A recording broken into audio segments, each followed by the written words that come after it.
Hola, mi nombre es Carolina Islas y en el video de hoy estaré hablando sobre el estómago, específicamente sobre sus generalidades, su anatomía, su fisiología e histología. Antes de empezar, es muy importante que sepan que el estómago es un órgano fundamental en el sistema digestivo, ya que se encarga de mezclar, de triturar y de almacenar los alimentos. Bueno, seguido de esto también vamos a hablar sobre la situación problema que tiene relación a los hábitos alimenticios, y esto va muy de la mano con el estómago, ya que los hábitos hacen que su funcionamiento cambie totalmente. En este caso es sobre una persona que consumía diariamente cigarros y cafeína. Esto hizo que su estómago funcionara distinto, se desequilibrara y trae consigo muchas consecuencias negativas, y es lo que estaremos hablando a continuación. Muchas gracias. El estómago es un saco muscular localizado en la cavidad abdominal superior izquierda. Está inferior al diafragma y se encuentra entre el esófago y el intestino delgado. Funciona como un órgano de almacenamiento de la comida. Su volumen interno es de aproximadamente 50 mililitros cuando se encuentra vacío o en relajación, pero este puede llegar a aumentar hasta 4 litros cuando está totalmente lleno. Su forma es como la letra J, tiene dos curvaturas, la menor y la mayor. La curvatura menor básicamente es cóncava y mide aproximadamente 10 centímetros, y la curvatura mayor es convexa y mide 40 centímetros. El estómago está dividido en 4 partes: la región cardias, el fundus, el cuerpo y el píloro. La región cardias rodea el orificio superior del estómago. Lo que hace es evitar que el reflujo suba al esófago y sintamos esa sensación de acidez. Luego el fondo tiene funciones como de depósito y ahí mismo se contienen las glándulas fúngicas. El cuerpo se encarga de triturar y almacenar pues las secreciones, ahí mismo se mezclan y comienzan las ondas de mezcla y se van a ir intensificando conforme van llegando al píloro. El píloro lo que hace es expulsar el quimo. El quimo es la mezcla de la comida, del bolo, con los jugos gástricos. Esto va a pasar hacia el duodeno, que es la parte más proximal del intestino delgado. El drenaje y la irrigación es también algo muy importante, porque es entender cómo es que llega la sangre y cómo es que se va a ir del estómago cuando ésta ya haya sido utilizada. Puede parecer algo complejo por el nombre, pero realmente lo dice. Drenaje es que se drena, cómo es que la sangre se va, y esto va a ser por medio de venas. Y la irrigación es cómo llega la sangre, y esto va a ser por medio de arterias. La curvatura menor del estómago, que ya les había explicado que es la cóncava, van a llegar ahí las arterias gástricas de derecha a izquierda. La curvatura mayor, que es la convexa, van a llegar las arterias gastromentales de derecha a izquierda. Y para el fondo y la parte superior del cuerpo van a recibir sangre las arterias gástricas cortas y la arteria gástrica posterior. Ahora, en la parte del drenaje, las venas siempre van a llegar directamente a la vena porta hepática y después para irse al hígado. Pero primero tenemos que comprender cómo es que esto se hace. Las venas gástricas de derecha a izquierda, esas sí se van directo a la vena porta hepática. Las venas gástricas cortas y la vena gastromental izquierda primero se drenan a la vena esplénica y después se van a unir con la vena mesentérica para después formar parte de la vena porta hepática y luego ya drenarse al hígado. Puede parecer confuso, pero siempre se van a dirigir a la vena porta hepática. Además de la irrigación y el drenaje, el estómago también depende de sus estructuras internas para completar sus funciones. Bueno, creo que ya son muy conocidas y ya sabemos muy bien para este punto qué son estas capas internas, pero estas pueden variar a las de los otros órganos, ya que pues cada órgano tiene su función y cada una necesita cosas diferentes para funcionar. En este caso vamos a ir de la capa más interna a la más externa. Primero la más interna, que es la mucosa. En la mucosa aquí existen las glándulas divididas por región. Estas glándulas pues van a secretar distintas cosas. Aquí las voy a explicar. Bueno, las glándulas cardiales están en el cardias, se dice que en su nombre, y pues secretan moco para proteger el esófago del ácido. Estas son fáciles de identificar por su nombre y también lo podemos pues hasta cierto punto entender qué es lo que hacen, nomás por saber pues la posición en donde están. Luego están las glándulas fúngicas o gástricas, que estas están en el fondo o en el cuerpo y producen la mayor parte del jugo gástrico. ¿Por qué lo producen ellas? Porque aquí se encuentran las principales células que los secretan. Empezando con sus células, que son las parietales. Las parietales secretan el ácido clorhídrico y el factor intrínseco, que son muy importantes para absorber las vitaminas B12. Luego están las células principales, que estas secretan y producen pepsinógeno, que es el precursor de la pepsina, y la lipasa gástrica, que son las que descomponen grasas. y la mucosa es pues el secretor de moco protector. Todo esto en conjunto, todo lo que secretan estas células forma el jugo gástrico. Después están las glándulas pilóricas que se encuentran en el píloro. Estas secretan un moco espeso porque tienen que proteger esa zona, y también hormonas como la gastrina y la somastostatina. Estas protegen y regulan la salida del quimo hasta el duodeno. Ahora vamos con la siguiente capa, que es la submucosa, que está pues es tejido conectivo areolar con vasos linfáticos y sanguíneos. La muscular externa también aquí es diferente, ya que tiene 3 capas de músculo liso: la longitudinal externa, la circular media y la oblicua interna. Estas son muy importantes, ya que aquí se realizan las contracciones y los movimientos para mezclar pues el alimento con el jugo gástrico, y es donde se forma el quimo, y después se va a empujar hacia el píloro. Después está la capa serosa, que es la última, es la más externa y es la que recubre el estómago y se continúa con el peritoneo. Como ya vimos anteriormente, las células de la pared gástrica son muy importantes, ya que cada una tiene su función, producen distintas cosas.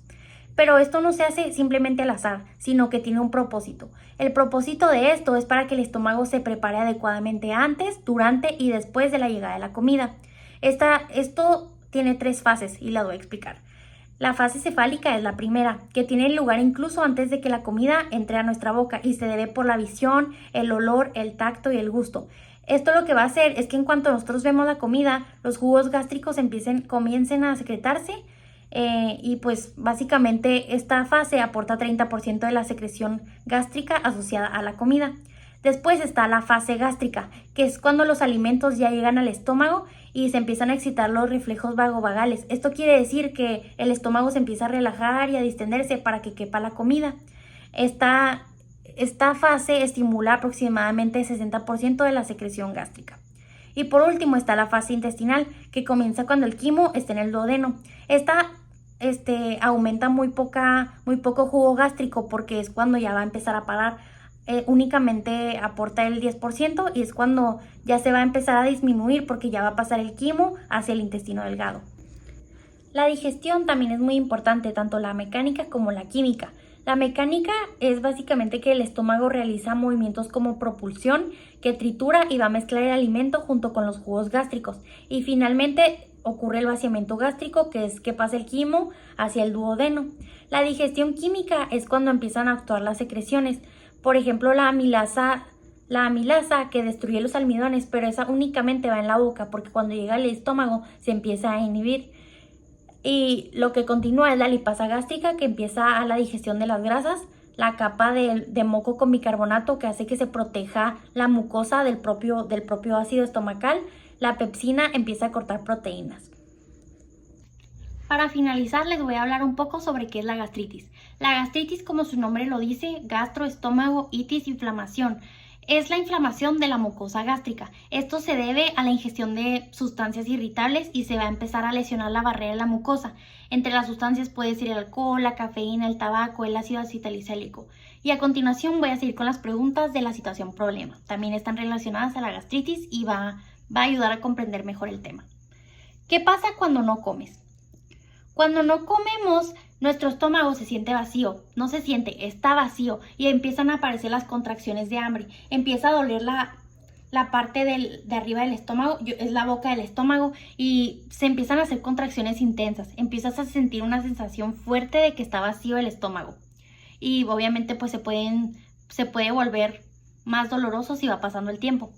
¿Qué es lo que sucede con el cuerpo cuando el sistema digestivo recibe sustancias como el tabaco, el café o antiinflamatorios? ¿Qué es lo que pasó en la situación problema? Estas sustancias pues debilitan totalmente la mucosa gástrica, porque el moco, el bicarbonato, y algo que me faltó agregar es que también en esta sección se van a renovar las células de 3 a 5 días. Esa es una protección también de la mucosa gástrica. Entonces, ¿qué es lo que pasa? Cuando empiezan a entrar estas sustancias diariamente, cuando empiezan a ser muy seguidas, se empieza a debilitar la defensa. Ya no se está produciendo bien el moco, el bicarbonato, que es el que neutraliza. La renovación celular tampoco se está pudiendo realizar, y como consecuencia pues la mucosa se empieza a inflamar, o sea, eso es la gastritis. Y ya en casos más graves se empiezan a transformar en úlceras péptidas, que son heridas más profundas en la pared del estómago. ¿Estas por qué se dan? Estas se dan por 3 tipos de razones. la Helicobacter pylori, que es una bacteria, por los antiinflamatorios como la aspirina y por el exceso de ácido clorhídrico. Obviamente el tratamiento depende de qué es lo que tengas, pero los antibióticos pues son para la bacteria, los inhibidores de la bomba de protones son para el ácido. Cuando se están secretando mucho pues se tiene que inhibir y obviamente es muy importante que evitemos la automedicación con antiácidos, porque solo lo alivian temporalmente y no lo alivian correctamente desde adentro. Entonces esto es muy malo y siempre es muy importante acudir al médico cuando esto es recurrente. Y obviamente comer balanceado. ¿El sistema digestivo tiene limitantes? Sí, el sistema digestivo sí tiene limitantes, aunque parezca que no. A veces comemos de todo, pero las defensas tienen un límite. Y si son superadas por las agresiones constantes como la cafeína o el tabaco, obviamente se van a empezar a disminuir y se va a producir obviamente la gastritis y el riesgo de las úlceras pépticas. También el tabaquismo es muy importante que sepan que es muy dañino y aumenta la secreción gástrica y obviamente esto va a favorecer a que salgan las bacterias y a la dificultad de la reparación de la mucosa. La siguiente pregunta es, ¿qué proceso digestivo se lleva de un tipo de alimentación a otra? Si comes de una manera correcta y balanceada, tu estómago va a trabajar con sus funciones normales. Se va a mezclar el bolo, se va a hacer el quimio, se van a secretar los ácidos y las enzimas. Pero si tomas café y alcohol todos los días y tabaco, obviamente el estómago no va a digerir los alimentos porque no están ingresando y pues se va a deteriorar tu capa de la mucosa y se va a empezar a lastimar y obviamente va a traer consecuencias muy graves a futuro. Es muy importante consumir alimentos correctos y, como en todo, no hay que sobrepasarnos en ninguno. ¿Qué alteraciones digestivas son producto de un mal funcionamiento del sistema como consecuencia de lo que se ingiere? Las alteraciones principales ya mencioné algunas: la gastritis crónica, la úlcera péptica y también muy importante relacionado al tema, el reflujo. ¿Qué pasa con el reflujo? Es porque el esfínter esofágico o el cardias no está cerrando bien y el ácido está subiendo hacia el esófago. Eso quiere decir que pues todos esos ácidos que ya bajaron al estómago vuelven a subir, y como el esófago tiene diferentes capas que el estómago, no aguanta la acidez, y eso es lo que empezamos a sentir cuando se nos está subiendo todo. ¿Y de qué manera funciona el sistema digestivo bajo estas situaciones? Bajo estas situaciones actúa el sistema digestivo en total desequilibrio, porque se empiezan a disminuir las defensas de la capa muscular y provoca que el estómago pues no cumpla con su función correcta. Se va a empezar a lastimar y obviamente va a traer consecuencias tan graves como la de la situación problema. Gracias, eso sería todo.